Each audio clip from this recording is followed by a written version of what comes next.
अर्धवार्षिक परीक्षा 2023 के कक्षा 6 के प्रश्न पत्र के वीडियो में स्वागत है, जिसका समय 2.5 घंटे रहेगा। सामाजिक विज्ञान का पेपर है 6ठी क्लास के लिए, जिसका 70 नंबर का पेपर होगा। प्रश्न क्या होंगे और उसके उत्तर क्या होंगे इस वीडियो में बात करेंगे। तो सबसे पहला प्रश्न, सबसे पहले किस जंगली जानवर को पालतू बनाया गया? तो उसका सही उत्तर है कुत्ते को। भारतीय संविधान के पिता और दलितों के सबसे बड़े नेता के रूप में किसे जाना जाता है? इसका सही उत्तर है डॉक्टर भीमराव अंबेडकर को। अगला प्रश्न है, किस ग्रह को पृथ्वी के जुड़वा ग्रह माना जाता है? तो इसका उत्तर है शुक्र। देशांतर रेखाओं की कुल संख्या कितनी है? तो इसका सही उत्तर है 360। विश्व का सबसे ऊंचा पठार कौन सा है? तो इसका सही उत्तर है तिब्बत का पठार।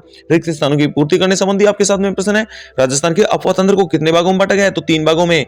अगला प्रश्न, जाति व्यवस्था का एक उदाहरण है जो असमानता का उदाहरण है। महावीर ने अपनी शिक्षा किस भाषा में दी थी? तो वह प्राकृत भाषा। इंडिया शब्द इंडस शब्द से निकला हुआ है, इसका खालिस्तान में सही आएगा। वहीं सूर्य से उसकी दूरी के अनुसार सभी ग्रहों के नाम लिखने हैं, तो ग्रहों के नाम आपके सामने लिखे गए हैं, बुध, शुक्र, पृथ्वी, मंगल, बृहस्पति, शनि, यूरेनस और नेपच्यून। पृथ्वी का सही आकार क्या है? ये प्रश्न साथियों आपके अर्धवार्षिक परीक्षा के लिए महत्वपूर्ण है, इसलिए आप सभी इनको अच्छे से पढ़ के जाएं। हमारी पृथ्वी पूर्ण रूप से गोलाकार नहीं है, यह उत्तरी और दक्षिण ध्रुव पर चपटी है और मध्य से उभरी हुई है। ये सेव के आकार के समान है। कर्क रेखा का अक्षांशीय मान होगा 23/2 डिग्री। कर्क रेखा का अक्षांशीय मान होगा 23 से 1/2 डिग्री। वहीं लिखा गया है, पृथ्वी के 3 ताप कटिबंध कौन कौन से हैं? तो उष्ण कटिबंध, शीतोष्ण कटिबंध और शीत कटिबंध। घूर्णन और परिक्रमण को परिभाषित करना है, तो पृथ्वी अपने अक्ष पर घूम रही है तो वो घूर्णन कहलाता है, जबकि सूर्य के चारों ओर एक ही स्थिर कक्षा में घूमती है तो उसे परिक्रमण कहते हैं।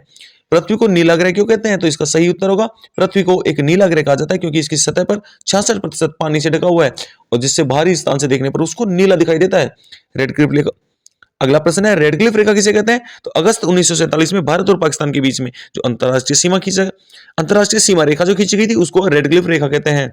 कलपट्टू के लोगों के जीवन यापन के मुख्य स्रोत कौन कौन से हैं? तो इसका उत्तर आप अपने अनुसार देख सकते हैं। बाकी 15वां क्वेश्चन है, शेखर शहर बाजार से धान क्यों नहीं बेच पाया? क्योंकि खाद्य व्यापारी उधार खरीदना चाहता था और उधार चुकाने के लिए अपना धान कम दाम में बेचना पड़ता, इसलिए शेखर ने धान बाजार में नहीं बेचा। अगला प्रश्न, गंगाबाई ने क्या किया और क्यों किया? तो गंगाबाई ने मोहल्ले की गली में नियमित रूप से कचरा उठाने की जो व्यवस्था नहीं थी, जिससे गंदगी और बदबू से परेशान थे, इसलिए गंगाबाई ने मोहल्ले की सभी औरतों के साथ मिलकर पार्षद के सामने, आयुक्त को जो था उसके सामने विरोध प्रदर्शन किया। तहसीलदार के क्या क्या काम होते हैं? तो यह तहसील से भू राजस्व के रूप में प्राप्त करने के लिए आभारी होता है। तो यह तहसील से भू राजस्व के रूप में कर प्राप्त करने का प्रभारी होता है।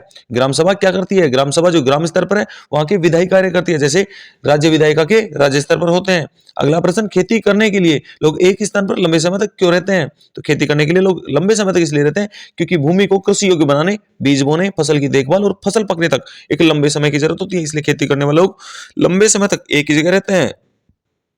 अगला प्रश्न है, कृषक पालकों का जीवन आखेट, खाद्य और संग्राहक जैसे जीवन का कितना भिन्न है? 3 अंतर लिखिए, अंतर आपके सामने लिखे गए हैं। नेक्स्ट प्रश्न है, अगला प्रश्न है, हड़प्पा के लोगों के लिए धातुएं, लेखन, पहिया और हल का क्या महत्व था? आपके सामने इसका उत्तर दिया गया है, आप पढ़ सकते हैं। और 22वां प्रश्न है, हड़प्पा सभ्यता के अंत के क्या कारण थे? तो बताया गया है कि सभ्यता के अंत में बाढ़ के प्रकोप से हुआ था। यह सच है कि सिंधु घाटी सभ्यता भारत जो है नदियों के किनारे विकसित हुई थी, इसलिए बाढ़ आना स्वाभाविक था, अतः यह तर्क सर्वमान्य है। 23वां प्रश्न है, एक राजा का जीवन दास या दासी के जीवन से कैसे भिन्न होता है? तो एक राजा का जीवन दास या दासी के भिन्न क्यों होता है? क्योंकि एक राजा शक्तिशाली व्यक्ति होता है जबकि दास शक्तिहीन होते हैं। दास दासी वे स्त्री पुरुष होते हैं जो युद्ध में राजा के द्वारा बंदी बनाए जाते हैं। दास दासी उनके मालिक की जायदाद माने जाते हैं। इस तरह से कक्षा 6 का सामाजिक विज्ञान का पेपर पूरा हुआ। आप कौन सी क्लास का पेपर चाहते हैं कमेंट सेक्शन में लिखें। बाकी सब्सक्राइब करिएगा मेरे चैनल को, साथ ही बेल आइकन को भी ऑल पर प्रेस करें।